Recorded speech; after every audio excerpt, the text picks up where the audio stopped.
దేనా స్తోత్రం అండి. ప్రభుపేట మీ అందరికి వందనాలు తెలియజేస్తున్నాను. జీసస్ సేవ్స్ మినిస్ట్రీస్ అనే యూట్యూబ్ ఛానల్ ద్వారా ఇదిగో మీ దేవుడు అనే ఈ కార్యక్రమాన్ని మీకు అందించటకు దేవుడు ఇచ్చినటువంటి భాగ్యానికి ఆయనకి గంత మేము చెందినగాక.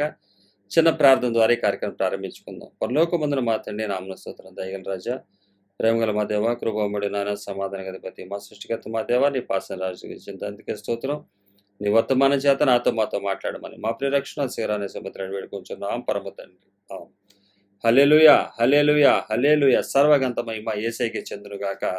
నేడు మనం మాట్లాడుకోబోయే అంశం, దేవుని కృపలో మనము ఎలా ప్రవేశించగలము. దేవుని యొక్క కృపలో మనం ఎలాగా ప్రవేశించగలము. నేడు మన క్రైస్తవ జీవితంలో మనందరికీ కూడా అర్హత లేనటువంటి ప్రతి మానవుడికి ఈ భూమి మీద దేవుని రాజ్యంలో, పరలోక రాజ్యంలో ప్రవేశించే అర్హత లేదు.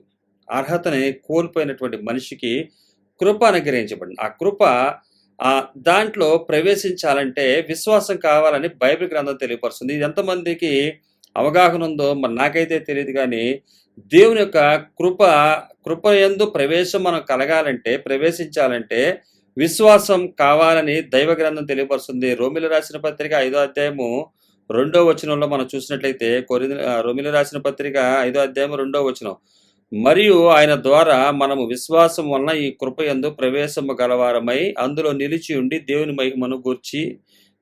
మహిమను గూర్చిన నిరీక్షణ బట్టి అతిశయపడుచున్నాము. క్రైస్తవ జీవితం అంటే, దేవుని యొక్క రక్షణ మార్గంలో రావటం అంటే, ఆ నిత్య జీవంలోకి పాలు పొందుటకు రాబడినటువంటి వారు మనందరం కూడా దేవుని యొక్క పరలోక రాజ్యం మనకు ప్రాముఖ్యమైనదని, దాని పక్షాన మనము విశ్వాసం కలిగి నిరీక్షణతోటి మనం ముందుకు కొనసాగుతున్నటువంటి వారము. కాబట్టి ఈ కృప అనుగ్రహించబడినటువంటి మనము ఈ కృపలో కూడా ప్రవేశించాలన్నా, పరలోక రాజ్యంలో ప్రవేశించాలన్నా, ఇవన్నీ కూడా ఒక బాప్తిసం ద్వారా అయిపోయేది కాదు. విశ్వసించేవారు దేవుని నమ్మి బాప్తిసం పొందిన రక్షించబడతాడు, నమ్మని వారికి శిక్ష విధింపబడిన అన్న మాట వాస్తవమే. అయితే నమ్మాలి, అది నమ్మటమే కాకుండా నడవడిక కూడా ఉంది, నడవాల్సినటువంటి బాధ్యత ఉంది. అయితే ఆ కృపను పొందుకోవాలి, కృపలోకి మనం వెళ్ళాలి, ప్రవేశం గలవారమై ఉండాలి. మనం కృపయందు ప్రవేశం గలవారం కావాలంటే విశ్వాసం వల్లనే ఈ కృపయందు ప్రవేశించగలము. హల్లెలూయా. ఈ కృపలో ప్రవేశించేవారు ఎవరంటే విశ్వాసం ఉంచినటువంటి వారే. విశ్వాసం అంటే మనం చూసినట్లయితే హెబ్రీ రాసిన పత్రిక 11వ అధ్యాయము 1వ వచనం, హెబ్రీ రాసిన పత్రిక 11వ అధ్యాయము 1వ వచనం, విశ్వాసం అనున్నది నిరీక్షింపబడి వాటి యొక్క నిజ స్వరూపమును అదృశ్యమైనవి ఎన్నువనుటకు రుజువునై ఉన్నది. ఈ విశ్వాసం ఉన్నటువంటి వారు విశ్వాసం వల్లనే మనము కృపలో కూడా ప్రవేశించగలుగుతాం. ఇక్కడ రోమీలకు రాస్తున్నటువంటి సందర్భంలో పౌలు గారు తెలియపరుస్తున్నటువంటి మాట, విశ్వాసము వలన కృపయందు మనం ప్రవేశించగలుగుతాం. విశ్వాసము అన్నది ఏ విధమైనటువంటి విషయంలో విశ్వాసం ఉంచాలన్నది ఇక్కడ ఇప్పుడు మనం చదవబడినటువంటి మాటలో అదృశ్యమైనవి ఉన్నవనుటకు రుజువై ఉన్నది. నిరీక్షింపబడి వాటి యొక్క నిజ స్వరూపం ఏంటైతే విశ్వాసం అన్నది నిరీక్షింపబడి వాటి యొక్క నిజ స్వరూపమును అదృశ్యమైన ఉన్నవనుటకు రుజువునై ఉన్నది. ఇది విశ్వాసం. ఈ విశ్వాసం వలన కృపయందు ప్రవేశించగలుగుతున్నాం. విశ్వసించుట చేత ఏం జరుగుతుంది? కృపయందు మనము ప్రవేశించగలుగుతున్నాం. అందుకనే ఈ రోమీలు రాసిన పత్రిక 5వ అధ్యాయం 1లో చెప్పబడుతున్నటువంటి మాట, కాబట్టి విశ్వాసం మూలమున మనము నీతిమంతులముగా తీర్చబడి, విశ్వాసం వలన మనము నీతిమంతులుగా తీర్చబడి.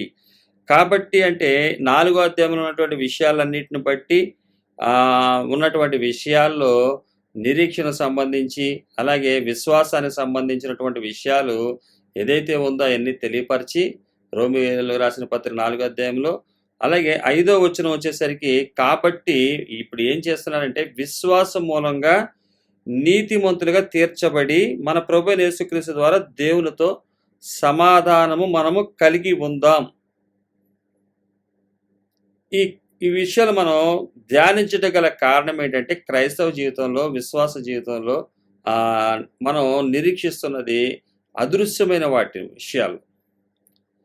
అంటే ఈ విశ్వాసము ద్వారా లేనివి ఉన్నట్టుగా మనము దృష్టించటం, అలాగా దృష్టించగలిగితేనే ఈ కృపలోకి ప్రవేశించగలుగుతాం. కృపలోనికి ప్రవేశించటం అంటే అదృశ్యమని ఉన్నవని రుజువైనటువంటి విశ్వాసం మీద విశ్వసించి ముందుకు సాగటమే. అలాగే విశ్వాసం ఎలా వస్తుంది? వినుట వలన విశ్వాసం వస్తుంది. వినుట ఎవరిని గురించి? క్రీస్తును గురించిన వినుట వలన విశ్వాసం కలుగుతుందని రోమిలు రాసిన పత్రిక 10వ అధ్యాయం 17వ వచనం చెప్పబడుతున్న మాట.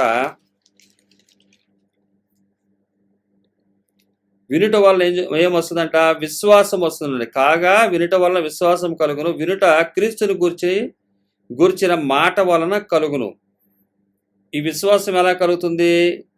వినుట వలన విశ్వాసం కలుగుతుంది. వినుట క్రీస్తుని గురించిన మాట వలన కలుగుతుంది. వినటం అంటే లోకంలో ఉన్న వాటన్నిటి విషయంలో మనం చూసినట్లయితే అమెరికా ఉంది. దానివల్ల ఏం కలుగుతుంది? విశ్వాసం కలుగుతుంది. అది కలుగుట అంటే వినుట అంటే క్రీస్తుని గురించిన మాట వలన కలుగును. అంటే క్రీస్తుని గురించి మాట వలన కలిగే విశ్వాసం మనది. ఎవరో వెళ్ళి అమెరికా చూసి వచ్చి చెప్పేది అది విశ్వాసం వేరు. ఇక్కడ చెప్పబడుతున్నటువంటి మాట ఏంటంటే, కాగా వినుట వలన విశ్వాసము కలుగును. వినుట క్రీస్తుని గురించిన మాట వలన కలుగును. అదే కృపయందు ప్రవేశింపగలుగుతాం. కృపలో మనకి ప్రతి ఒక్కరి మీద ఈరోజు కృప అనుగ్రహించబడింది. వాస్తవంగా ఈ కృప అనుగ్రహించబడింది దేనికంటే లాంగ్ టైం ఇచ్చాడు మనకి. అదే కృప. షార్ట్ టైం ఇవ్వాల అంటే దిద్దుకోవటానికి, సరి చేసుకోవటానికి చాలా సమయాన్ని ఇచ్చాడు దేవుడు. అదే కృప. ఆ కృప వల్ల ఈరోజు ఏ తప్పు చేసినా వెంటనే పనిష్మెంట్లు అయితే రావట్లా.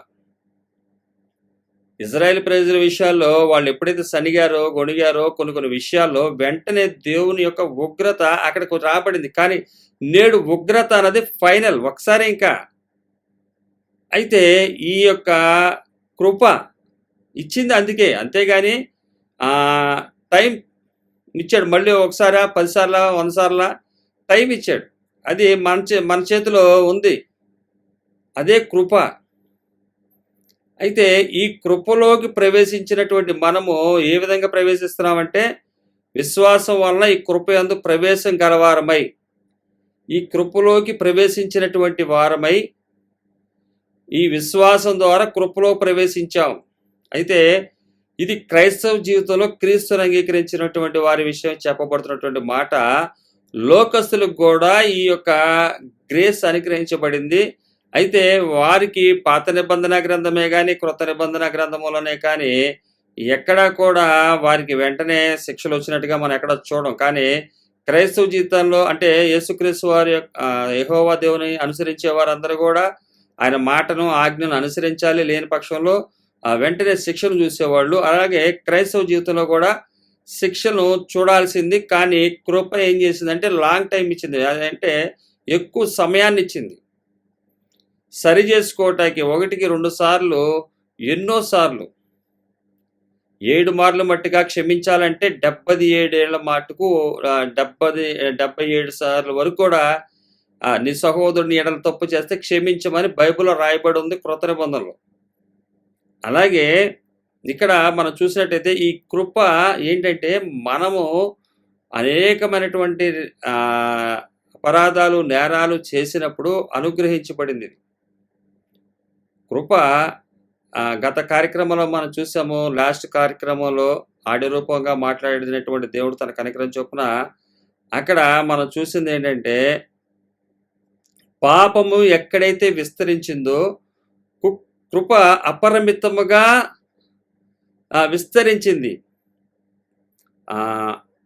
5వ అధ్యాయము 21వ వచనం, 21వ వచనంలో 21వ వచనం చివరి భాగం, పాపం ఎక్కడ విస్తరించినో అక్కడ కృప అపరిమితముగా విస్తరించింది. విస్తరించినటువంటి కృపను విశ్వాసము ద్వారా అందులోకి మనం ప్రవేశిస్తున్నాం. క్రీస్తుని అంగీకరించి విశ్వాసం ద్వారా ఆయన గూర్చినటువంటి మాటను విని, క్రీస్తుని గురించినటువంటి మాట వినుట వల్ల విశ్వాసం కలుగును. అదే ఏంటంటే క్రీస్తుని గురించినటువంటి మాట వలన కలుగును. అదే విశ్వాసంలోనికి మనం ప్రవేశిస్తున్నాం. ఈ విశ్వాసంలోనికి ప్రవేశించినటువంటి మనము కృపయందు ప్రవేశం గలవారమై ఉన్నాము. అందులో నిలిచి ఉండి దేవుని మహిమను గూర్చిన నిరీక్షణను బట్టి అతిశయపడుచున్నాము. ఇక్కడ విశ్వాసమును బట్టి కృపయందు ప్రవేశించగలుగుతున్నటువంటి మనము 5వ అధ్యాయం 1వ వచనం చెప్పబడుతుంది, విశ్వాసం మూలమున మనం నీతిమంతులుగా తీర్చబడి. అంటే కృపలోకి ప్రవేశించినటువంటి మనము నీతిమంతులుగా విశ్వాసము ద్వారా కూడా తీర్చబడగలుగుతున్నాం. అంటే కృపయందు ప్రవేశించినప్పుడు మనకేమవుతుందంటే నీతి కలుగుతుంది. ఆ కృప మన ఏం చేస్తుందంటే నీతిమంతులుగా చేస్తుంది. చేయటమే కాకుండా మనకు ఒక నిరీక్షణ ఉంది. ఆ నిరీక్షణ ఏంటంటే దేవుని మహిమను గురించిన నిరీక్షణ బట్టి అతిశయపడుచున్నాం. హల్లెలూయా. దేవుని గురించినటువంటి మహిమను గూర్చినటువంటి నిరీక్షణ. మహిమను అంటే ఇక్కడ మనం చూసినట్లయితే మహిమ అంటే దేవుని మహిమ అంటే పాపం లేని జీవితం, పరిశుద్ధమైనటువంటి జీవితం, పాపాన్ని చంపే జీవితం, మరణాన్ని జయించే జీవితం, ఇదే మహిమ. మనం చూసినట్లయితే ఇక్కడే రాయబడుతున్నటువంటి మాట, మహిమను గురించినటువంటి మాట రోమీయులకు రాసిన పత్రిక 6వ అధ్యాయం 4-5 వచనాల్లో మనకు కనబడుతుంది. మహిమ అంటే మనందరం కూడా అనుకుంటాము మహిమ అంటే దేవుని యొక్క పరిశుద్ధత అని. ఇవన్నీ ఎలా కలిగినాయి? అవన్నీ కూడా ఒక శ్రమ ద్వారా కష్టపడితేనే జరిగినవి అవన్నీ. మనందరం కూడా ఎట్లాగంటే మహిమను గూర్చిన నిరీక్షణ బట్టి అతిశయపడుచున్నాము. అంటే మహిమ అంటే దాంట్లో ఉన్నటువంటిది అంటే ఏ సమస్య లేదు, చాలా సంతోషంతో కూడిందని వాస్తవమే. కానీ అది సంపాదించడానికి ఎంతో శ్రమించాలి. అందువల్లే కృపలో ప్రవేశించినటువంటి మనము, విశ్వాసం ద్వారా ప్రవేశించినటువంటి మనము విశ్వాస జీవితంలో కొనసాగుతున్నప్పుడు ఎదురవుతున్నటువంటి వాటిని జయించి ముందుకు సాగటానికి పరిశుద్ధాత్మ దేవుడు సహాయం చేస్తాడు. అలాగే ఈ కృపలో ప్రవేశించినటువంటి మనము ఆ మహిమను గురించిన నిరీక్షణ బట్టి అతిశయపడుచున్నాము. అంటే కృప ద్వారా ఈరోజు మనందరం కూడా విశ్వసించుట చేత, అంటే క్రీస్తుని గురించినటువంటి మాటను వినుట వల్ల విశ్వాసం కలుగును, వినుట క్రీస్తుని గురించినటువంటి మాట వలన కలుగును. ఆ మాట తద్వారా మనకేం జరిగింది?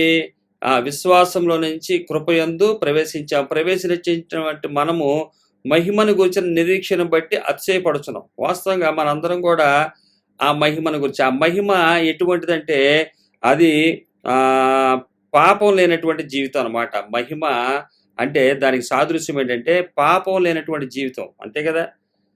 మహిమ అంటే ఏంటి? పాపం లేదు ఇంకా జీవితంలో, పరిశుద్ధమైనటువంటి జీవితం, పాపాన్ని చంపే జీవితం, అలాగే మరణాన్ని జయించినటువంటి జీవితమే మహిమ. మహిమలోకి వెళ్ళారంటారు. ఇందువల్ల జయించి జై జీవితాన్ని పొందుకున్న వారే మహిమలోకి వెళ్తారు. అంటే జై జీవితాన్ని పొందుకోవాలంటే యేసుక్రీస్తు వారు ఏం చేశారు? అలాగే రోమీయులకు రాసిన పత్రిక 6వ అధ్యాయం 4వ వచనం చూసినట్లయితే, కాబట్టి తండ్రి మహిమ వలన క్రీస్తు మృతులలో నుండి ఎలాగ లేపబడినో అలాగే మనమును నూతన జీవం పొందిన వారమై నడుచుకున్నట్లు మనము బాప్తీసం వల్ల మరణంలో పాలు పొందుటకై ఆయనతో కూడా పాతి పెట్టబడితిమి. మరియు ఆయన మరణం యొక్క సాదృశ్యమందు ఆయనతో ఐక్యత గలవారమైన ఎడల ఆయన పునరుద్ధానం యొక్క సాదృశ్యమందు ఆయనతో ఐక్యము గలవారమై ఉందుము. ఈ యొక్క మహిమ, తండ్రి మహిమ వలన క్రీస్తు మృతులలో నుండి ఎలాగూ లేపబడ్డాడు. అంటే ఆ తండ్రి కష్టం చేత ఆయనకున్నటువంటి మహిమ. ఈరోజు ఘనత ఇవన్నీ ఎలా వస్తాయి? మనం చేసే పనులు బట్టి ఘనంగా ఎంచబడుతుంది. అలాగే మహిమ అంటే కూడా ఘనత. ఎంతో కష్టపడితే కానీ ఘనత రాదు. ఎంతో శ్రమిస్తేనే కానీ ఈ లోకంలో ఘనత రాదు, మహిమ రాదు. ఇవన్నీ కూడా అలాగే తండ్రి అయినటువంటి దేవుని వలన మృతులలో నుండి ఎలాగ లేపబడినో అలాగే మనమును నూతన జీవము పొందిన వారమే నడుచుకున్నట్లు మనము బాప్తీసం వలన మరణంలో పాలు పొందుటకే ఆయనతో కూడా పాతి పెట్టబడుతుంది. అంటే బాప్తీసం ద్వారా పాతి పెట్టబడినటువంటి మనము మరియు ఆయన మరణం యొక్క సాదృశ్యమందు ఆయనతో ఐక్యము గలవారమైన ఎడల ఆయన పునరుద్ధానం యొక్క సాదృశ్యమందును ఆయనతో కూడా ఐక్యము గలవారమై ఉందుము. అలాగే ఇదే మనం బైబిల్ గ్రంథంలో చూసినట్లయితే పేతురు గారు రాసిన మొదటి పత్రిక 1వ అధ్యాయం 22వ వచనంలో, పేతురు గారు రాసిన మొదటి పత్రిక ఒకటో అధ్యాయము 20వ వచనం. మహిమను గురించినటువంటి విషయాలు. ఆయన జగత్ పునాది వేయబడక మునిపే నియమింపబడెను గాని తన్ను మృతులలో నుండి లేపి తనకు మహిమనిచ్చిన దేవుని ఎడల తన ద్వారా విశ్వాసులైన మీ నిమిత్తము కడవరి కాలములందు ఆయన ప్రత్యక్షపరచబడెను. కాగా మీ విశ్వాసమును నిరీక్షణయు దేవుని యందు ఉంచబడి ఉన్నవి. హల్లెలూయా. ఇక్కడ జగత్ పునాది వేయబడక మునిపే నియమింపబడెను గాని తన్ను మృతులలో నుండి లేపి తనకు మహిమనిచ్చిన యేసుక్రీస్తు వారు శిలువ మరణ పునరుద్ధానాలు విషయం చూసినట్లయితే ఆయన ఈ లోకంలో ఈ శ్రమల ద్వారా తండ్రికి విధేయత చూపించడం ద్వారా ఆయన మహిమపరచబడ్డాడు. మహిమ రాగలిగింది ఆయనకి. అదే ఇక్కడ రాయబడుతుంది. తను మృతుల నుండి లేపి తనకు మహిమనిచ్చిన దేవుని ఎడల, అంటే పరిశుద్ధమైన జీవితం జీవించి ఆ శ్రమల్లో ఆ పాపాన్ని చంపే జీవితాన్ని కలిగి ఉండటం చేత తన్ను మృతుల నుండి లేపి తనకు మహిమనిచ్చిన దేవుని ఎడల తన ద్వారా విశ్వాసులైన మీ నిమిత్తము కడవరి కాలములందు ఆయన ప్రత్యక్షపరచబడెను. కాగా మీ విశ్వాసమును నిరీక్షణయు దేవుని యందు ఉంచబడి ఉన్నవి. అంటే ఇక్కడ రాయబడుతుంది రోమీయులకు రాసిన పత్రిక 5వ అధ్యాయము 2వ చివరి భాగం, దేవుని మహిమను గూర్చిన నిరీక్షణ బట్టి అతిశయపడుచున్నాము. ఆ నిరీక్షణ ఏంటది? దేవుని యొక్క మహిమను బట్టి. దేవుని యొక్క మహిమ యేసుక్రీస్తు వారికి ఏ విధంగా రాబడింది? ఆయన ఎట్లాగంట, తన్ను మృతుల నుండి లేపిన తనకు మహిమనిచ్చిన దేవుని ఎడల తన ద్వారా విశ్వాసులైన మీ నిమిత్తము మన నిమిత్తం కూడా కడవరి కాలమునందు ఆయన ప్రత్యక్షపరచబడను. కాగా మీ విశ్వాసమును నిరీక్షణయు దేవుని యందు ఉంచబడి ఉన్నవి.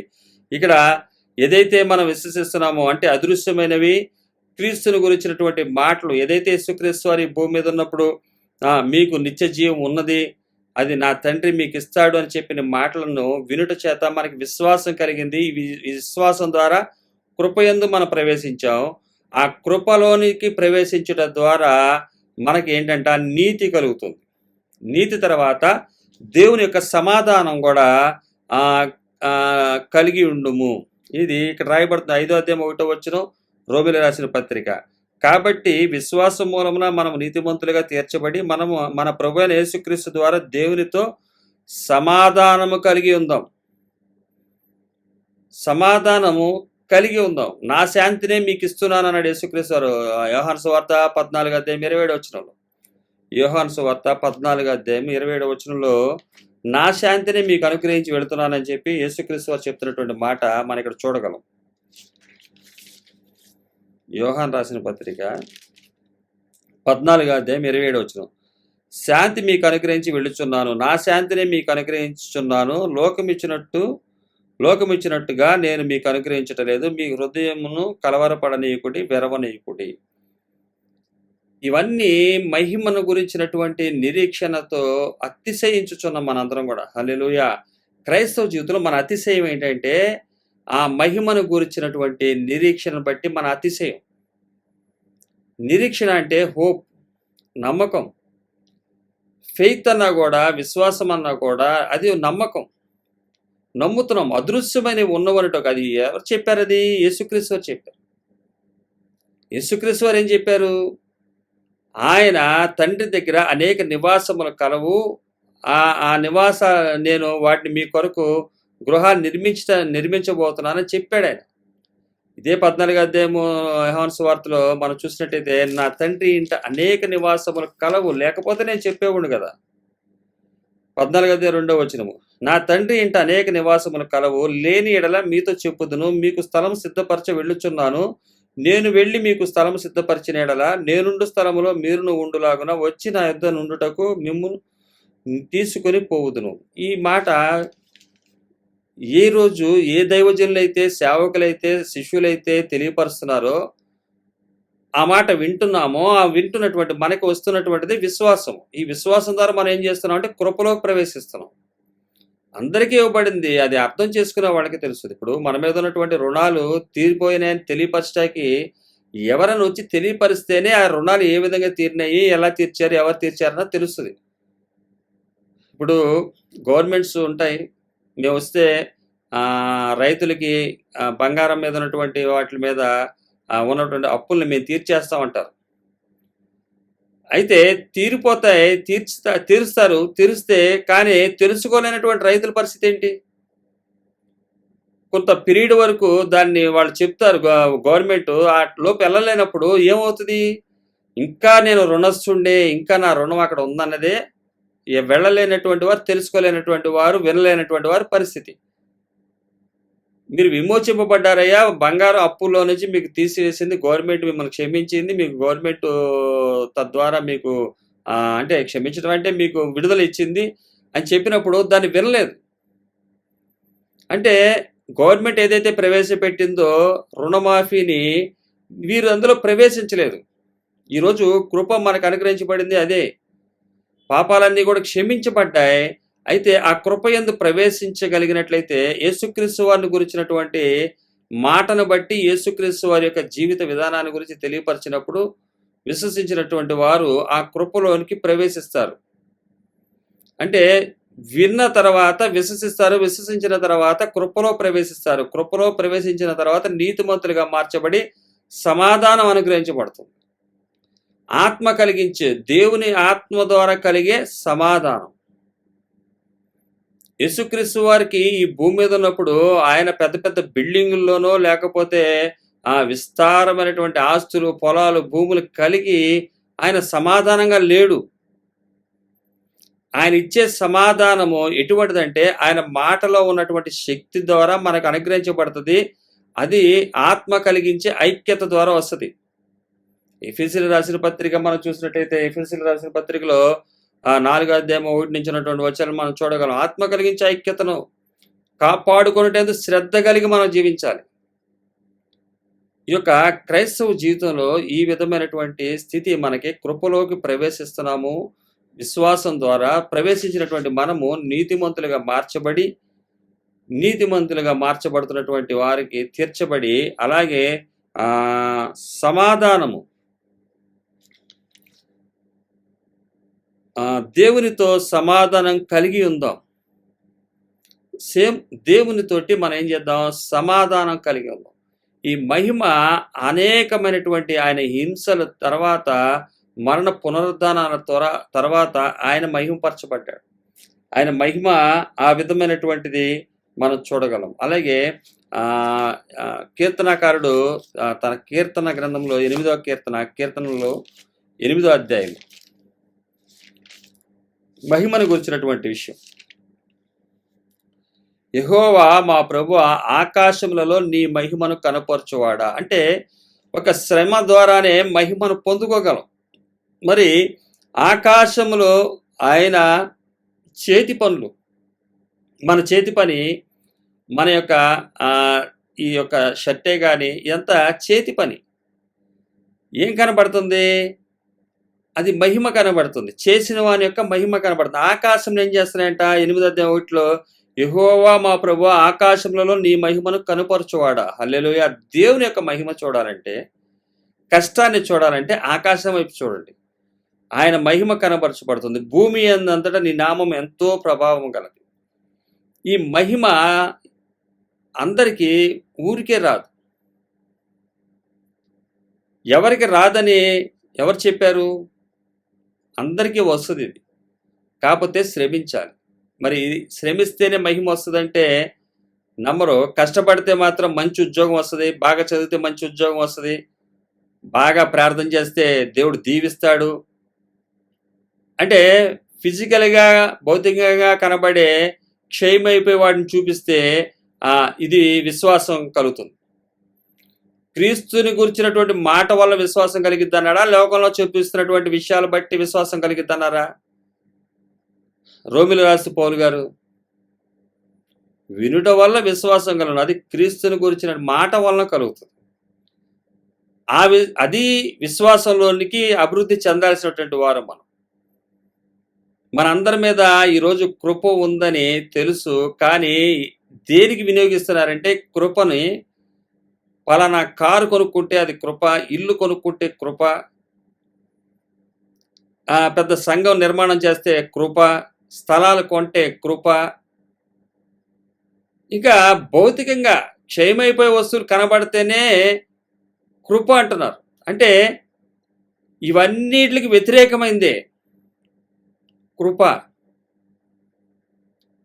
కృప వీటిలన్నిటికన్నా వ్యతిరేకమైంది. కృప ఏంటంటే అర్హత లేని మనకి అర్హత కలిగించాడు. అంటే ప్రేమించడానికి ఇది కూడా తగిన వారం కాదు, అయినా మనల్ని ప్రేమించాడు. నిన్ను ప్రేమించిన వాడిని నువ్వు ప్రేమించడం పెద్ద విషయం కాదు. నువ్వు ద్వేషించేవాడిని ప్రేమించడం అంటే ఉట్టి విషయం కాదు అది. అలాగే అర్హత లేని మనకి మనలను విమోచించడానికి ఆయన మరణ పునరుద్ధానాల ద్వారా మనలను విమోచించాడు. ఇది మనకు అనుగ్రహించబడినటువంటి కృప. ఈ విధమైనటువంటి కృప. అలాగే విశ్వాసము కూడా అదృశ్యమైనవి ఉన్నవి అనుటకు రుజువై ఉన్నది. అంటే నేడు డైరెక్ట్గా అబద్ధం ఎక్కడ చెప్పబడుతుంది? మందిరాల్లో చాలా వరకు తెలియపరచబడుతున్నటువంటి సేవకులు డైరెక్ట్గా సాతాను యొక్క ప్రతినిధులుగా మారిపోయారు. అబద్ధానికి జనకుడు సాతాను, దేవుని వాక్యం సత్యమైనది. విశ్వాసం ఏ విధముగా నిరూపణ అవుతుంది? నీకు కలిగి ఉన్నటువంటి వాటిని చూసి కాదు, నువ్వు పొందుకున్న వాటిని చూసి చూపించేది విశ్వాసం కాదు. నీకు కనిపించే వాటిలోంచి చూసి వెళితే నువ్వు వెళ్ళేది కృపలో కాదు. కృపయందు ప్రవేశించాం, సమస్య లేదు, బైబిల్ తెలియపరుస్తుంది. ఇది డిక్లరేషన్. ఇప్పుడు రాజ్యాంగంలో కానీ చట్టంలో కానీ రాయబడి ఉంటాయి. జడ్జి గారు కానీ ఎవరైనా సరే దాని ప్రకారం ఫైనల్ డెసిషన్ చేస్తాడు. వాళ్ళు తగిన నేరానికి సంబంధించినటువంటి సెక్షన్స్ రాయబడినటువంటిది నమోదు చేయబడిన దాని ప్రకారం ముందు తెలియజేస్తారు. ఈ బైబిల్ గ్రంథం కూడా అంతకన్నా శ్రేష్టమైందే. బైబిల్ కూడా దేవుని యొక్క న్యాయాన్ని, ధర్మాన్ని తెలియపరిచేది, దేవుని యొక్క చట్టాన్ని తెలియపరిచేది. విశ్వాసము ద్వారానే కృపయందు ప్రవేశించగలుగుతాం. కృపయందు ప్రవేశించడం ద్వారా నీతిమంతులుగా మార్చబడతాం. నీతిమంతులుగా మార్చబడిన తర్వాత మహిమలో గురించినటువంటి నిరీక్షణతో అతిశయించగలుగుతాం. అదృశ్యమైన వాటిని చూపించి కట్టేదే విశ్వాసం. యేసుక్రీస్తు వారు ఈ భూమి మీద ఉన్నప్పుడు బిల్డింగుల్లోనూ ఎక్కడా నివసించలేదు. ఆయన విశ్వాసాన్ని ఏ విధంగా చూపించారు? ఆయన దేవుని యొక్క మహిమను చూపించాడు. అందుకనే కీర్తనకారుడు, ఆకాశములో నీ మహిమను కనుపరచువాడా. యేసుక్రీస్తు వారు భూమి మీద నుంచినప్పుడు ఆకాశం వైపు చూస్తున్నప్పుడు తండ్రి చేతి పని ఉంది. తండ్రి అప్పచెప్పినప్పుడు నీకేమివ్వను, వెళ్ళి పని చేసుకుని రా అని అప్పచెప్పినప్పుడు నేనున్నానన్నప్పుడు ఆయనకి సాక్ష్యంగా ఆకాశం, భూమి యేసుక్రీస్తు వారికి కనబడుతుంది. తండ్రిదే ఇదంతా. యేసయ్య నాకు కావాల్సింది ఇంత స్థలం కావాలి, ఇన్ని సెంట్ల స్థలం కావాలి, ఇన్ని ఎకరాలు కావాలి, ఉంటేనే నేను చేస్తానన్నా. తండ్రి అన్నాడు, ఆయన పంపించాడు, వచ్చాడు యేసయ్య. వచ్చి తన యొక్క న్యాయ ప్రకారం, చట్టం ప్రకారం తన కార్యాన్ని ఇక్కడ చేయటానికి, నియమం ప్రకారం చేయటానికి యేసుక్రీస్తు వారు వచ్చారు. వచ్చి ఆయన తండ్రి యొక్క మహిమ పైన కనబడుతున్నప్పుడు ఆస్తులు కానీ వీటిలన్నిటిని పెట్టుకుని బలాన్ని పొందుకోలేదు. ఆయన ఒక మాదిరిని చూపించారు. ఇక్కడ మనకి రోమిలు రాసిన పత్రిక చూసినట్లయితే, రోమిలు రాసిన పత్రికలో విశ్వాసం వినుట వలన విశ్వాసం వస్తుంది, అలాగే కృప ఉన్నదని మనకి ఎలా తెలుస్తుంది? ఈ లోకంలో చూపించే కృప ఏంటంటే వస్తువులు, ఆస్తులు వీటిని బట్టే ఉందని దేవుని కృప, దేవుని కృప, ఇది దేవుని కృప, అది దేవుని కృప అంటున్నారు. నిజమైనటువంటి కృప ఏంటంటే విశ్వాసించుట ద్వారా, విశ్వాసం ద్వారా కృపలో ప్రవేశించటమే నిజమైనటువంటి కృపను పొందుకోవటం. నిజమైన దాన్ని అంటే అదృశ్యమైనవి యేసుక్రీస్తు వారి గురించినటువంటి మాటలు ఏదైతే ఉందో వాటి యందు విశ్వసించిన వాడికి ప్రవేశించిందే కృప. కారు కొంటే కృపలో ప్రవేశించలేదు, బిల్డింగులు కట్టుకుంటే కృపలో ప్రవేశించలేదు, స్థలాలు కొనుక్కుంటే కృపలో ప్రవేశించలేదు. గమనించాలి, గ్రహించాలి, అర్థం చేసుకోవాలి. ఇది దేవుణ్ణి ఎరిగిన వారికి అర్థమవుతాయి. దేవుణ్ణి అనుసరించే వారికి, దేవుణ్ణి ప్రేమించే వారికి, ఆయన మాట ప్రకారం జీవించే వాడికి అర్థమవుతాయి. మిగతా వాళ్ళకి అర్థం కాదు. అది ఆయన కృప. ఈ మాటలు అర్థం కావటం కూడా ఆయన కృప. అంటే విశ్వసించి ప్రవేశించటం. కృపయందు ప్రవేశం ఈ విధంగా జరుగుతుంది. విశ్వసించుట ద్వారా కృపలోకి ప్రవేశించగలుగుతాం. అదే ఇక్కడ తెలియపరచబడుతున్నటువంటి మాట. ఈ కృప ఉన్నదని ఎలాగ తెలుస్తుంది? ఎలా తెలుస్తుందంటే, కనిపించే వాటి మీద కాకుండా కనబడనటువంటి విషయాల్లో, అంటే యేసుక్రీస్తు వారు ఏదైతే తెలియపరిచారో, ఏం తెలియపరిచారో తెలుసుకుని వాటి మీద విశ్వసించటమే. భౌతికంగా కనబడే వాటిని దేవుని మీ చిత్తం కాదనుకుని వదిలేసుకుని దేవుడి చిత్తం ఏంటో ఎరిగి ముందుకు సాగటమే దేవుని కృప. చెప్పే వ్యక్తి ఎలా ఉండాలి? చెప్పే వ్యక్తి ఎలా చెబితే అర్థం అవుతుంది? ఈ కృపను గురించి చెప్పే వ్యక్తి చెబుతున్నప్పుడు ఎలా ఉంటుంది చెబితే? ఇప్పుడు జుట్టు పెరగాలని చెప్పి ఒక షాంపూ తీసుకొచ్చాడో, లేకపోతే ఒక నూనె గాని తీసుకుని ఇది రాసుకుంటే మీ జుట్టు బాగా పెరిగిద్ది అని చెప్పే వ్యక్తి, ఆయనకే జుట్టు లేకుండా బట్టబొరతో ఉంటే ఆయన చెప్పే మాట మనకి ఏమంటాం? అరే, నీ జుట్టు పెరగకుండా నాకెట్లా చెప్తున్నావు అని అడుగుతాం మనం. మా చిన్నతనంలో మా తెలిసిన బంధువులే మా చెల్లికి సంబంధం తీసుకొచ్చారు. తీసుకొస్తే మా అమ్మగారు అందే, అరే ఎంత మంచి ప్రేమ చూడు మనం అంటే మన బంధువులకి. వాళ్ళ బంధువులు అంటే మా బంధువులకి మళ్ళీ వాళ్ళకి సమీపం ఇంకా దగ్గర బంధువులు సంబంధం తీసుకొచ్చారు. చాలా సంతోషంగా వచ్చి చెప్పింది మా అమ్మగారు నాతో. చిన్నతనంలో నాకు అప్పుడు దరిదాపులు 20 సంవత్సరాలు అని ఉంటాయేమో మా చెల్లి విషయంలో. నేను అన్నాను, అమ్మా ఆవిడ గారికే 2 కుమార్తెలు ఉన్నారు, వాళ్ళని కాదని చెల్లికి ఎలా తీసుకొస్తుంది? ఇది కరెక్ట్ కాదమ్మా, చూడు ఒకసారి ఇది కరెక్ట్ కాదు అని చెప్పి గద్దిచ్చా. అంటే గట్టిగా చెప్పా. నీ మీద ఏదో ప్రేమ అనుకుంటున్నావేమో, ఒకసారి ఆలోచించాను. 2 రోజుల తర్వాత ఆ బంధువులే మా ఇంటికి వచ్చి, నువ్వు చాలా దేవుడు నీతో ఉండి మాట్లాడాడరా, నువ్వు గట్టిగా చెప్పబట్టి తెలిసింది, తర్వాత ఆ అబ్బాయి వేరే అమ్మాయిని తీసుకుని వెళ్ళిపోయాడంట అని. ఈ విషయం దేవుడు తెలియపరిచాడో ఏమో మాట్లాడినప్పుడు నేను గెస్ చేశా. అంటే నీ కుటుంబంలో నీకే చేసుకోకుండా నాకెందుకు చేస్తావు? మా విషయమే ఎందుకు అంత ప్రేమ ఉంటుంది? అలాగే జుట్టు లేని వ్యక్తి నీకు జుట్టు ధారాళంగా వస్తుంది, ఎంత పెరిగిద్దో, అసలు ఎన్నో మీటర్లు పెరిగిద్దని చెప్పినప్పుడు ఎలా నమ్ముతాం? అలాగే ఈ కృపను గురించినటువంటి విషయాలు చూస్తే చెప్పే వ్యక్తి ఏ విధంగా ఉండాలంటే, నిరీక్షిస్తున్న వ్యక్తి ఎలా అయిపోతాడు? శల్యం అయిపోతాడు. సోకులు గీకులు ఉండవు. డాబులు గీబులు చూపించి విశ్వాసంలో పెంచేది కాదు క్రైస్తవ జీవితం. హంగులు చూపించి పెంచాల్సింది కాదు క్రైస్తవ జీవితం.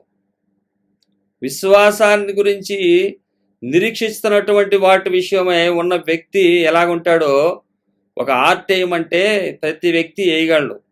ఆ వ్యక్తి గెడ్డాలు పెంచుకుని, మీసాలు పెంచుకుని పిచ్చి అవతారం వచ్చేస్తుంది. ఎందుకని? నిరీక్షిస్తున్నటువంటి వాటిని సమీపిస్తున్న కొద్దీ అవి పొందుకునే సమయం వచ్చేసరికి మనిషి ఏ విధంగా అయిపోతాడంటే నీరసించిపోతాడు, చాలా డీలా పడిపోతాడు.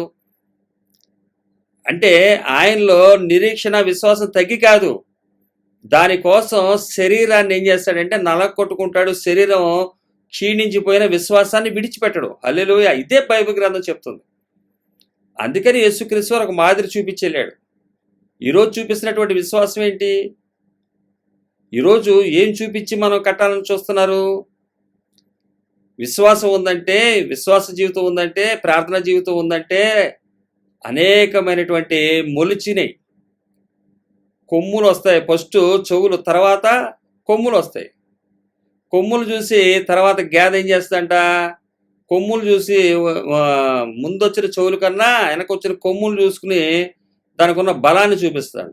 అలాగే దేవుని యొక్క విశ్వాస జీవితంలోకి వచ్చి ఉన్నటువంటి వాటిని పొందుకున్నామనుకుని దేవుని ద్వారా పొందుకున్నామని చెప్పి విశ్వాసం ఇదే అని చెప్పి ఇది చూపించి విశ్వాసంలో కట్టాలని చూస్తారు.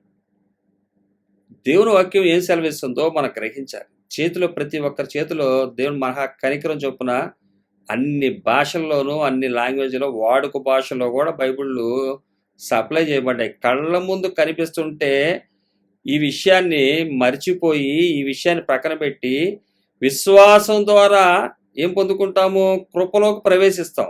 విశ్వాసం లేకుండా కృపలోకి ఎట్టి పరిస్థితుల్లో ప్రవేశించలేం. కృపలోకి ప్రవేశించిన వాళ్ళ స్థితిగతులు ఎలాగ ఉంటాయో, నిరీక్షిస్తున్నటువంటి వ్యక్తి ఎలా ఉంటాడు? మహిమను గురించినటువంటి నిరీక్షణ ద్వారా అతిశయించగలుగుతున్నాం. అంటే క్షీణించిపోతున్నా కూడా అతిశయం ఏంటి? మనం విడుదల సమీపిస్తుందని సంతోషించమంటుంది బైబిల్. మీ విడుదల సమీపమైందని. అంటే క్షీణించిపోతున్న కొద్దీ ఏం గుర్తు రావాలి? మనం నిరీక్షిస్తున్న దాన్ని పొందుకోబోతున్నాం అని చెప్పి గుర్తు రావాలి. హల్లెలూయా. వయసు పెరుగుతున్న కొద్దీ ఏం కావాలి? మనం నిరీక్షిస్తున్న దానికి సమీపిస్తున్నాం అని చెప్పి గ్రహింపు రావాలి. కృప ద్వారా మనం ప్రవేశిస్తున్నాం అంటే విశ్వాసం ద్వారా కృపలో ప్రవేశిస్తున్నాం. ప్రవేశించినప్పుడు నీతిమంతులుగా, మనం నీతిమంతులం కాదు, మన నీతి ఏం పనికిరాదు, కానీ ఆయన నీతిమంతుడు ఆయనలో ఉన్నటువంటి పవర్ని మనలో పంపిస్తాడు. విశ్వాసించుట ద్వారా ఇవన్నీ జరుగుతాయి. కృప ద్వారా నీతిమంతులుగా మార్చబడి ఆ మహిమలోకి వెళ్ళగలుగుతామంటే ఎట్లాగా? ఆయన మరణ పునరుద్ధానంలో ఉన్నటువంటి శక్తి ఏదైతే తండ్రి అయిన దేవుని యొక్క శక్తి చేత ఈ కుమారుడిని బలపరిచి నిలబెట్టి మహిమలోకి తీసుకుని వెళ్ళాడో అదే విధమైనటువంటి ఈ శ్రమల ద్వారా మనం కూడా ఏం చేస్తాము? ఆ మహిమలోనికి ప్రవేశిస్తాం. ఆ మహిమలోకి ప్రవేశించాలంటే అనేకమైనటువంటి వాటిని ఎదుర్కోవాలి. ఎదుర్కొన్న తర్వాత నిరీక్షణ ఏంటి? దేవుని యొక్క సన్నిధిలో మనము నిత్య సంతోషము, నిత్య జీవం ఉందనేది గ్రహిస్తాం. నిత్య జీవంలోనికి మనం ప్రవేశిస్తాం. ఈ విధమైనటువంటి విశ్వాస జీవితంలోకి మనం ప్రవేశిస్తుంది ఏంటంటే, దేవుని కృపలో మనం ప్రవేశించే విధానం ఏదంటే విశ్వాసం ద్వారానే మనము ఈ యొక్క కృపలోకి ప్రవేశించగలుగుతాం. అలాగే కీర్తనకారుడు ఇదే అధ్యాయము 8వ అధ్యాయము చూసినట్లయితే మనిషిని గురించినటువంటి మహిమను గురించినటువంటి మాట ఇక్కడ చాలా చక్కగా రాయబడింది. 8వ అధ్యాయం 5వ వచనము, దేవుని కంటే అంటే నరులంట దేవుని కంటే వానికి కొంచెం తక్కువ వానిగా చేసి ఉన్నావు, కొంతకాలము తక్కువ వానిగా చేసి ఉన్నావు, మహిమా ప్రభావములతో వానికి కిరీటం ధరింపజేసి ఉన్నావు. మహిమా ప్రభావములతో వానికి నువ్వేం చేసావు? కిరీటం ధరింపజేసి ఉన్నావు. మనిషిని అసలు జ్ఞాపకం చేసుకున్నట్టుకు నరమాత్రుని జ్ఞాపకం చేసుకుంటూ వాడు ఏ పార్టీ వాడయ్యా? దావీదు గారు రాస్తూ ఆకాశంలో నీ మహిమను చూపిస్తున్నావు, దేవుని కంటే వాడిని కొంచెం తక్కువ వానిగా చేశావు, మహిమా ప్రభావములతో వానికి కిరీటం ధరింపజేసి ఉన్నావు. హల్లెలూయా. మనము నిరీక్షణలోకి ప్రవేశించిన తర్వాత మహిమా ప్రభావంతో మనము కిరీటం ధరింపజేసి పడతాము. హల్లెలూయా, హల్లెలూయా. ఇదే జయించు వానికి ఉన్నటువంటి విషయాల్లో సంఘానికి నిమిత్తమే రాయబడుతున్నటువంటి ప్రకటన గ్రంథంలో మనం చూసినట్లయితే అక్కడ జయించు వానికి జీవ కిరీటం ఇస్తానని, జయించు వాని ఒక స్తంభంగా చేస్తానని 7 రకాలైనటువంటి విషయాలు అక్కడ మనం చూడగలం. మహిమా ప్రభావంతో ఆయనకి కిరీటం ధరింపజేసి ఉన్నాం. మహిమా ప్రభావం అంటే ఈ మహిమ ఎలా వచ్చింది? ఈ కిరీటం ఎలాగొచ్చింది? అనేకమైన వాటిని నిరీక్షించి అనేకమైనటువంటి క్షయమైపోయే వస్తువుల విషయంలో అవి నన్ను విశ్వాస జీవితంలో ఎదగనివ్వకుండా చేస్తాయని చెప్పి వాటికి దూరంగా ఉంటూ, లోకానికి దూరంగా ఉంటూ, లోకాశలకు శరీరాశలకు దూరంగా ఉంటూ, దేవునికి సమీపంగా ఉంటూ జీవిస్తున్నప్పుడు కలిగే మహిమ వచ్చిందే మహిమ అది. అంతేగాని ఏది ఉంటే అది తీసుకుని, ఏది కావాలంటే అది వెనకేసుకుని, ఏది కావాలంటే అది దొరికినట్టుగా వెనకేసుకుని దేవుడా అని చెప్పి గంటలు ప్రార్థన చేసి ఇది విశ్వాసము చూసారా పొందుకున్నాను, ఇది కాదు క్రైస్తవ జీవితం. టోటల్ డిఫరెంట్ అనమాట. అసలు విశ్వాసాన్ని చూపించే స్వశక్తితో స్వనీతితో చూపిద్దామని చూసే ప్రయత్నాలు ఎక్కువైపోయినాయి. అసలు సత్యం మరుగును పడేయాలని చూస్తుంది దుష్టుడు. కానీ సృష్టికర్త అయినటువంటి దేవుడు తన బిడ్డల ద్వారా వాటిని బయటికి తీసుకొస్తాడు. లక్షల మందిని, కోట్ల మందిని ప్రభావితం చేయకపోవచ్చు. ఆయన ప్రణాళికలో ఉన్న వారందరికీ కూడా ఇది అందపడుతుంది. ఈ విశ్వాసమును గురించినటువంటి, నిరీక్షణను గురించినటువంటి, దేవుని మహిమను గురించినటువంటి వాటి విషయమై తెలియపరచబడుతుంది. దాని ద్వారా మనము అతిశయిస్తాం. ఈరోజు మనం అతిశయానికి కారణం ఏంటి? మనం నిరీక్షింపబోయేది సమీపిస్తున్నందుకు మన అతిశయం. హల్లెలూయా! అంతేగాని రాబోయే రోజుల్లో కొన్ని కోట్ల దగ్గరలో రాబోతున్నాయి, ఇన్ని సంవత్సరాలకి ఇంత సంపాదించబోతున్నాను కాదు. ఇది అతీతమైనది. ఈ లోకం కూడా ఎక్స్పెక్ట్ చేయలేదు. ఏ రేంజ్లో మనల్ని ఉంచుతాడో బైబిల్ గ్రంథంలో దేవుని యొక్క మాటలు తెలియపరుస్తున్నాయి. ఆ రేంజ్ని చూసిన వాళ్ళకి అతిశయం కలుగుతుంది. మహిమను గురించినటువంటి ఇక్కడ రాయబడుతున్న మాట ఏంటంటే, మహిమను గురించిన నిరీక్షణ బట్టి అతిశయపడుచున్నాం. విశ్వాసం ద్వారా కృపలో ప్రవేశించిన మనము నీతిమంతులుగా మార్చబడి ఈ యొక్క మహిమను గురించిన నిరీక్షణ బట్టి అతిశయపడుచున్నాం. చాలా మంది ఏమనుకుంటారంటే, మహిమను గురించి అతిశయపడుతున్నామంటే ఊరికే వచ్చేస్తుంది అనుకుంటారు. ఆ మహిమ ఎన్నో త్యజిస్తే, ఎన్నో విషయాల్లో దూరంగా ఉండి, సపరేట్గా ఉండి, దేవుని యొక్క చిత్తం ప్రకారం జీవిస్తేనే ఈ మహిమ. అది శ్రమతో కూడింది, కష్టంతో కూడింది. పరిశుద్ధాత్మ దేవుడు సహాయ సహకారాలతో మనం ముందుకు సాగలుగుతాం. ఇది కదా విశ్వాస జీవితం అంటే. విశ్వాస జీవితం ద్వారానే కదా కృపలో ప్రవేశించేది. ఏ విశ్వాసం కనబడే విషయాలు కాదు, కనబడే వాటిని చూపించి చేసేది విశ్వాస జీవితం కాదు. అదృశ్యమైన వాటి విషయమై నిలబడి చేసేది విశ్వాస జీవితం. విశ్వాసం ద్వారానే కృపలో ప్రవేశిస్తున్నాను గ్రహించండి. విశ్వాసం లేకుండా అంటే దేవుడు స్వస్థపరుస్తాడు, దేవుడు ఆశీర్వదిస్తాడు, దేవుడు బిల్డింగ్లు ఇస్తాడు అంటే వీటిని నమ్మట్లేదు కాబట్టి నువ్వు కృపయందు ప్రవేశించట్లేదు. నువ్వు అందుకనే నీకు బిల్డింగ్ లేక నువ్వు దేవుడు కృప అని చెప్పలేకపోతున్నావు, నీకు ఇల్లు లేక, లేకపోతే ఆ పొలాలు లేక నువ్వు చెప్పలేకపోతున్నావు అనే రోజుల్లో మనం ఉన్నాం. ఇక్కడ చెప్పబడుతుంది అది కాదు. అదృశ్యమైన వాటి విషయంలో కృపలో ప్రవేశించామన్న గ్రహింపు మనకు కలగాలి. ఈరోజు క్రైస్తవ జీవితంలో ఈ విధమైనటువంటి విశ్వాసంలో మనం ఉన్నప్పుడు ప్రతిదీ పెద్ద పెద్ద చదివితే దేవుడు కృప, బాగా డబ్బుంటే కృప, బిల్డింగులుంటే కృప, తర్వాత పొలాలుంటే కృప, పలుకుబడి ఉంటే కృప, సీఎం సీట్ ఉంటే కృప, ఈ యొక్క ప్రధానమంత్రి సీట్ ఉంటే కృప, లేకపోతే సివిల్ సర్వీస్లో గొప్ప స్టేజ్లో ఉంటే కృప. ఇన్ని కృప కృప కృప. కృపను దేనికి మార్చేశారు? క్షయమైపోయే వస్తువుల మీదకి మార్చేశారు. క్రైస్తవ జీవితం అది కాదు. గమనించండి, చదవండి. ఏమైనా డౌట్ ఉంటే కామెంట్ చేయండి, ఏం పర్వాలేదు. అన్నిటికీ దేవుని కనికరం చొప్పున దేవుని బిడ్డలు తెలియపరచడానికి సంసిద్ధంగా ఉంటా. అన్యులైనటువంటి వారు, అర్థం కాలేనటువంటి వారు కూడా చెప్పొచ్చు, కాకపోతే ప్రయోజనం లేదు వారికి. క్రీస్తుని అంగీకరించి నిత్యరాజ్యం కొరకు సిద్ధపడే వారికి ఏదన్నా డౌట్స్ ఉన్నప్పుడు అడిగితే దాంట్లో తప్పే లేదు. ఎందుకంటే చెప్పొచ్చు, ఎందుకు పెద్ద విషయం కాదు. పరిశుద్ధాత్ముడు మన సాయం చేస్తాడు. మనం ఒకళ్ళు తెలుసుకోవడం చాలా మంచిది. ఎందుకంటే విశ్వాస జీవితం అంటే కృపలో ప్రవేశించడం అంటే, ప్రవేశించామంటే ఏంటి అర్థం? కృపలో ప్రవేశించామంటే ఏంటి అర్థం? ఏది ఈ లోకంలో క్షయమైపోయే వాటి కోసం తహతహలు ఆడకుండా, క్షయమైపోయే వాటి కొరకు ఉపవాసాలు ఉండకుండా, క్షయమైపోయే వాటి కోసం ప్రాకులాడుకోకుండా ఉండటమే విశ్వాసం.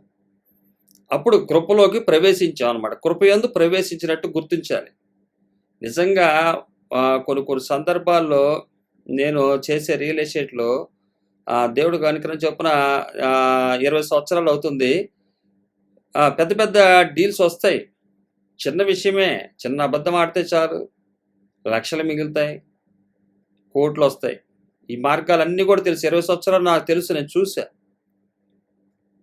దేవుని కనికరం చొప్పున వాటిని ఆ చిన్న అబద్ధం ఎందుకు ఆడాలని చెప్పి వదులుకున్న ఎన్నో ఉన్నాయి. దేవుని కనికరం చొప్పున ఆయనకి సాక్షి. అంటే చేతకాక చేశారు అనుకోవచ్చు, తప్పే లేదు అది. ఎందువల్లంటే నిజంగా మా దైవజనులు చిన్నప్పటి నుంచి నేర్పిన వర్తమానాలు బట్టి మాకు చేత కాదు. వాస్తవంగా మోసం చేయడం కూడా చేత కాదు.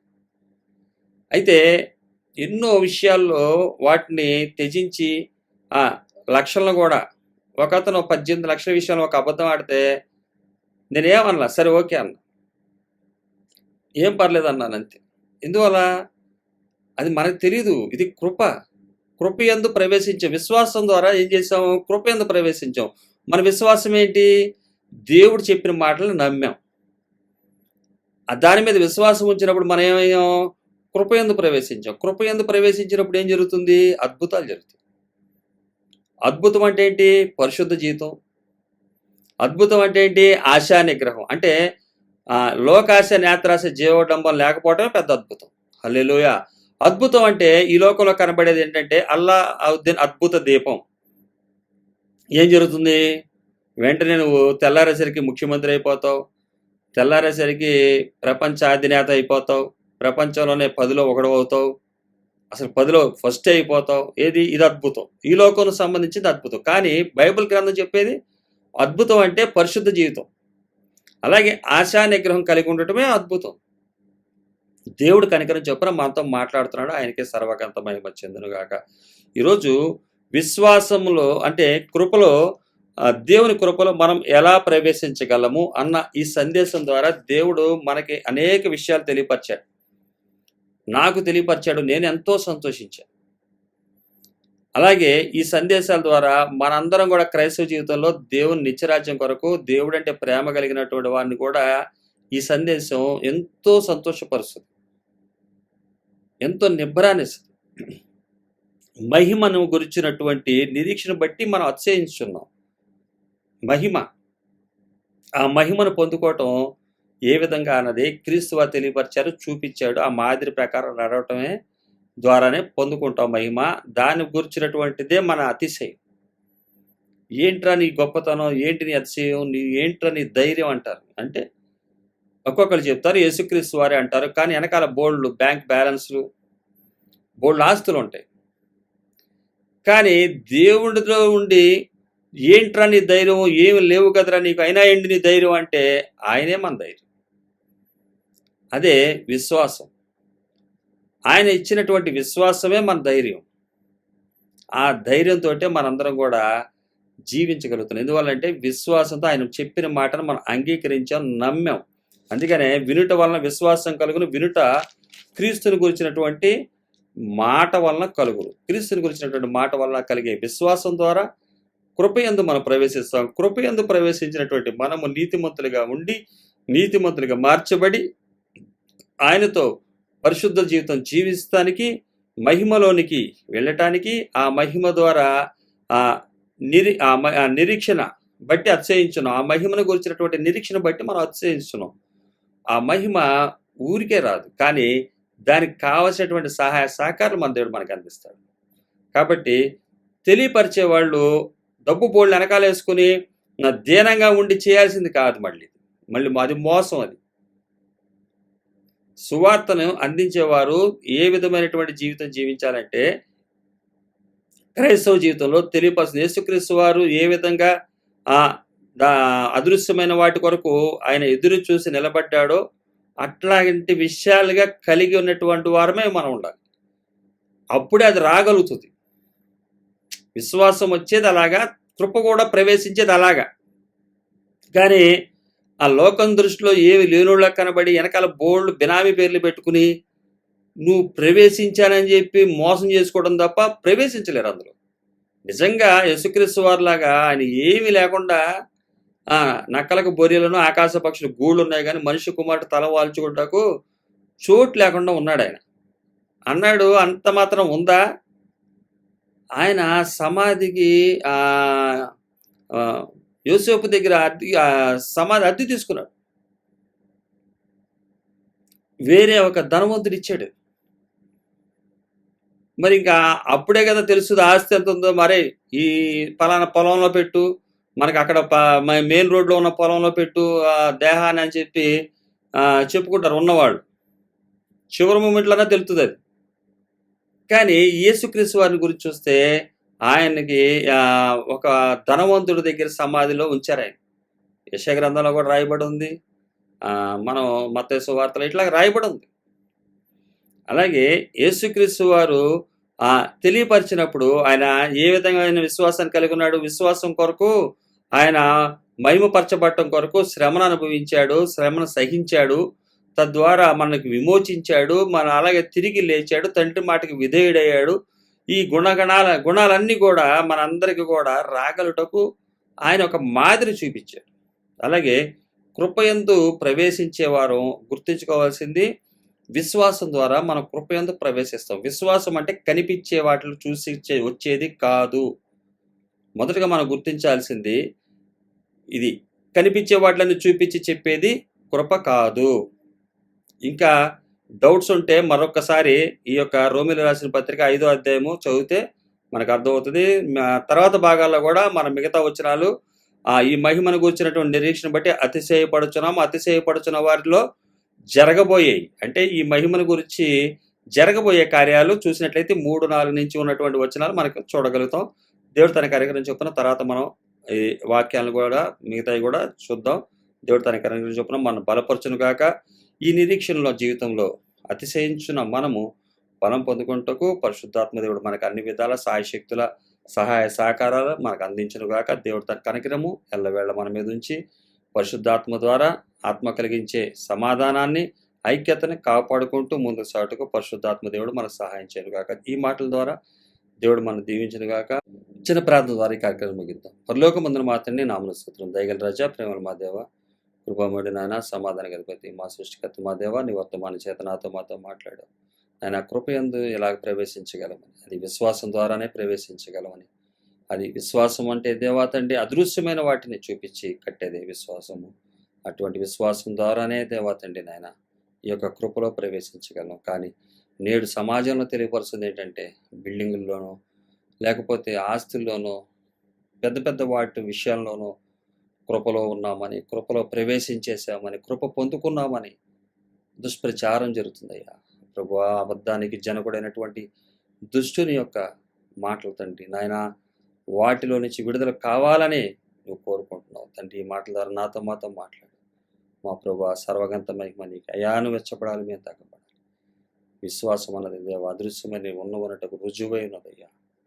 ఆ విషయంలో దేవా తండ్రి యేసయ్యా, నా ప్రభా, ఈ లోకంలో ఉన్న వాటికి వేరుగాను దేవునికి సమీపంగాను జీవిస్తూ ఆయన ఈ లోకంలో శ్రమ అయినను, హింస, ఇబ్బంది అయిన అన్ని విషయాలు జయించి నీ తండ్రి యొక్క మహిమలో చేర్చబడి ఉన్నావు అయ్యా. ఆకాశం ఆయన మహిమను వివరించున్నవి, ఆయన చేతి కార్యాలు తండ్రి అవన్నీ కూడా వివరిస్తున్నాయి. అలాగే యేసయ్యా, నువ్వు చేసినటువంటి కార్యాలు ఎంతో మహిమను తీసుకొచ్చినవి. అవి మా ద్వారా కూడా రావాలని ఈ నిరీక్షణ మాకు కలిగించి మాకు అతిశయం నా ప్రభా, మాకు అతిశయాన్ని నా ప్రభా, ఆ మహిమను మాకు ఇస్తావని నీ మాటని ముందు విశ్వాసం ఉంచి వినుట వలన విశ్వాసం కలిగి, వినుట క్రీస్తుని గురించిన మాట వలన కలిగిన అన్న నమ్మకంతో మేము ముందు సాటుకు విశ్వాసం ద్వారా మేము కృపలో ప్రవేశించాలి.